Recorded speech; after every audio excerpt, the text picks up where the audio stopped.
में हलचल पैदा करने के लिए यह यात्रा का शुरुआत किया गया।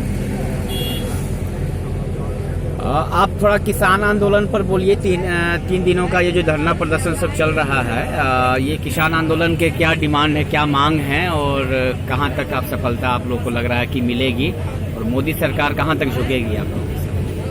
देखिए, झुकना और झुकाने की बात नहीं है, यह हीरो की बात नहीं है, देश के मेहनतकश वर्ग की हितों की बात है। पूरे विश्व के इतिहास को आप उलट के देखिए, जब जब मजदूर और किसान मेहनतकश वर्ग अपने हितों के लिए सड़क के लिए तब सरकार को अपने हथियार डाल देना पड़ा है और यह उसी का एक हिस्सा है।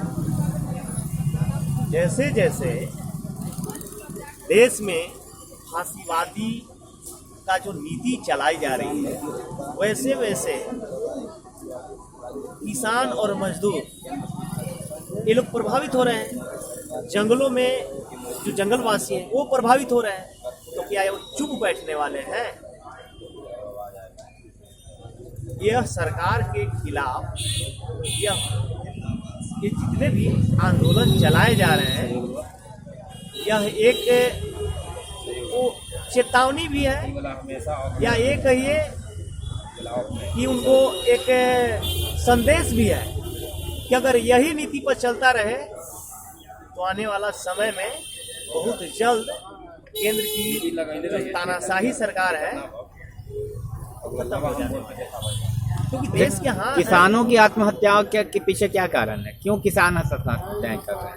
आत्महत्या का सरकार और सरकार के जन विरोधी नीति और बड़े बड़े पूंजीपतियों के पक्ष में लिए गए जो फैसले हैं, उनका परिणाम है ये किसान आत्महत्या कर रहे हैं। हम ये पूछते हैं कि किसान जब वस्तु का उत्पादन करता है तो वस्तु का उत्पादन का कीमत सरकार और पूंजीपति क्यों तय करता है? बड़े बड़े जो पूंजीपति उत्पादन करते हैं तो उसका कीमत और लाभ सहित वो अपना खुद तय करता है। तो यह अधिकार किसानों को क्यों नहीं मिलना चाहिए? हम अपने कीमत तय करने के अधिकार के साथ यह जुड़े हुए हैं कि मजदूरों को अपने मजदूरी तय करने का, किसानों के अपने फसल का कीमत तय करने का अधिकार मिले। तब किसानों का भला हो सकता है, मजदूरों का भला हो सकता है, देश का भला हो सकता है। तो सारा कंट्रोल और नियंत्रण अगर पूंजीपति और उसके जो दलाल सरकार है उसके पास में रहेगी तो यह चलता रहेगा और वह एक उसी का एक आंदोलन या एक कड़ी है। तो हमें अच्छा, तो एक विरोधाभास बताया था कि जैसे किसान अगर अपने अनाज की कीमत बढ़ाएंगे तो दूसरी तरफ मजदूर जो खेती नहीं करते हैं, अगर मजदूर ये अनाज की कीमत बढ़ जाएगी तो मजदूरों को जो है ज़्यादा पैसे लगेंगे खरीदने में वस्तुओं को। तो क्या ये दोनों विरोधी चीज़ें हैं? माने किसान और मजदूर आप दोनों संयुक्त बोल रहे हैं, मजदूर किसान पढ़ा, क्या दोनों एक साथ, दोनों का हित एक साथ है या अलग अलग है? देखिए, दोनों का हित एक दूसरे से जुड़ा हुआ है, अलग अलग नहीं। देखिए, किसान बचेंगे तो मजदूर बचेंगे और मजदूर बचेंगे तो किसान बचेंगे। आप खुला मार्केट की बात कर रहे हैं, खुला मार्केट में ये जब होगा तो एक दूसरे का तो टकराव तो होगा ही। सरकार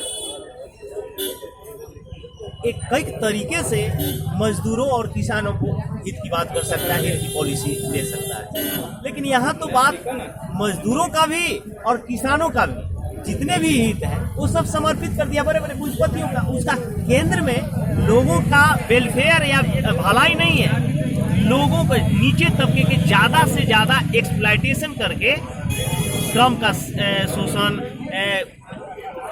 संसाधन का शोषण, इस सब का शोषण करके बड़े बड़े पूंजीपतियों के पक्ष में या उसके थैली में देना चाह रही है। तो ये बताइए कि आप लोग मान लीजिए 3 दिनों के बाद इतनी जल्दी सरकार तो माननी नहीं जा रही है, आगे का और क्या प्लान है आप लोग?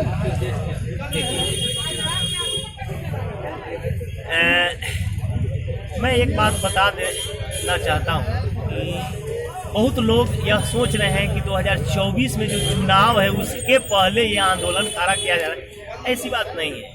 मेरा मानना साफ है, जो पिछला आंदोलन हुआ था तो 3-4 राज्यों में भी चुनाव था, आंदोलन को स्थगित करने के पहले की स्थिति थी। तो यह चुनाव को लेकर के आंदोलन को स्थगित नहीं किया गया।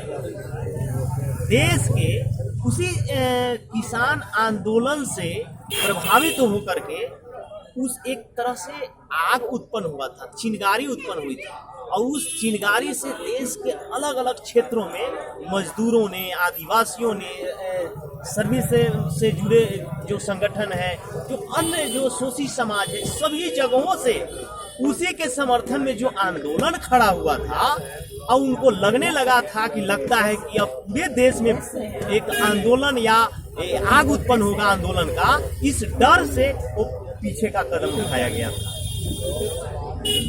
और यही स्थिति उत्पन्न करना हम लोगों का उद्देश्य है कि जहां जहां केंद्र की नीतियों के खिलाफ, जहां जहां केंद्र के नीति से जो बर्बादी हो रही है, उन सभी लोगों को समेट करके उनके हितों को लेकर के एक केंद्र पर एक दबाव बनाया जाए, ताकि लोगों के हित को लेकर के वो काम करे, नहीं तो उनकी सत्ता जाने वाली। चलिए, बहुत बहुत धन्यवाद। अपना परिचय दे दीजिए। बिहार किसान समिति उगाड़। धन्यवाद।